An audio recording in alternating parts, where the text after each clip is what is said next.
Hi hello welcome back to my channel. അപ്പോൾ ഇത് കണ്ടോ, നമ്മുടെ ലിപ് ബാമിൻ്റെ ഓർഡർ ഓരോ ദിവസം കഴിയുന്തോറും ഓർഡർ കൂടിക്കൊണ്ടേ ഇരിക്കുകയാണ് കേട്ടോ. അത്ര നല്ല റിസൾട്ടുള്ള ലിപ് ബാമാണ് കേട്ടോ.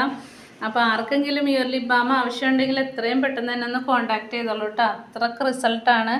അപ്പം ഇത് ഹോൾസെയിലായിട്ടും റീറ്റെയിലായിട്ടും നല്ല മൂവിങ് ഉണ്ട് കേട്ടോ. ഇത് ബി വാക്സ്, അതുപോലെ almond oil, almond butter, mango butter, പിന്നെ കർണോബ വാക്സ്, അതുപോലെ തന്നെ ബീട്രൂട്ട് ഓയിൽ, പിന്നെ സ്മെല്ലിന് വേണ്ടി നമ്മൾ കോഫി ഓയിലാണ് ആഡ് ചെയ്യുന്നത്. ഫ്രാഗ്രൻസ് ഒന്നും ആഡ് ചെയ്യണില്ല കേട്ടോ. ലിപ്പിന് അത്ര അധികം സേഫായിട്ട് രീതിയിലുള്ള നമ്മൾ തയ്യാറാക്കിയെടുക്കണതാണിത്. അപ്പോൾ ഇത് ആർക്കെങ്കിലും ആവശ്യമുണ്ടെങ്കിൽ എത്രയും പെട്ടെന്ന് ഒന്ന് കോൺടാക്ട് ചെയ്തോളൂ കേട്ടോ. ഞാനിതിൽ നമ്പർ കൊടുത്തിട്ടുണ്ട്. ആ നമ്പറിൽ എത്രയും പെട്ടെന്ന് ഒന്ന് കോൺടാക്ട് ചെയ്താൽ മതി കേട്ടോ. അപ്പം ഇതിൽ നമ്മൾ ലിപ്പിന് സേഫായിട്ടുള്ള പിഗ്മെൻ്റാണ് ആഡ് ചെയ്തേക്കുന്നത്. അപ്പോൾ നമ്മുടെ ലിപ്പിന് യാതൊരു ദോഷം വരില്ല. നല്ല ലിപ് ബാമാണ് കേട്ടോ. അപ്പോൾ എത്രയും പെട്ടെന്ന് ആവശ്യക്കാരുണ്ടെങ്കിൽ ഒന്ന് കോൺടാക്ട് ചെയ്തോളൂ കേട്ടോ.